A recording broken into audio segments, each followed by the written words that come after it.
सपनामा आएर होइन अनि यो ठाउँमा आउँदाखेरि ठ्याक्कै यही शिला देखाएको थियो अनि मलाई चाहिँ घरमै लगेर राम्रो खानाबना गरेर होइन गर्नु भनेर भनेको पञ्चकन्या देवी हजुर अचम्म है अनि के अरू बेला पनि देख्नुहुन्थ्यो कि अरू बेला पनि अरू पनि शिलाहरू मैले राखेको छु घरमा त्यो ठाउँकै सिमसारहरूतिर नागहरूको शिला पञ्चनागहरूको यस्तो अष्टनाग कहाँ हो घर हजुरहरूको इनापा 4 माथि धारापानी यो वहीँ लानुहुन्छ हजुर अब लगेर गर्नु भन्छ अब स्थानीयहरू समिति हुन्छ लगेर होइन सबैको मान्छे कुरा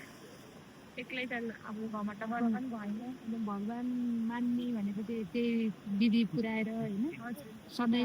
गर्नुपर्छ फेरि हजुर त्यही भएर पूजा नगरुन्जेलसम्म त्यो चाहिँ शिला हुन्छ अरे पूजा गरेर सङ्कल्प गरेपछि चाहिँ भगवान् मान्न पर्यो नि त्यो भगवान्लाई त्यो नियम पुरा पनि गर्नुपर्छ त्यही भनेर हो यहाँ चाहिँ अब यहाँ नराख्ने अरू चाहिँ राख्ने भनेर हुन्छ अब यहाँनिर फोन मैलाहरू हुन्छ होइन जसमा त्यस्तै मान्छेहरू आउँछन् सबै एउटै मनले आउँदैन त्यही भएर म चाहिँ अब लक्ष्मी मान्नेहरू गर्छु होइन म आफै पनि साथीहरू सिकाउँछ नि त कसरी गर्ने भनेर मेरो मन्दिर हुन्छ त्यही हिसाबमा चाहिँ मैले लगेर गर्ने के रहेछ भने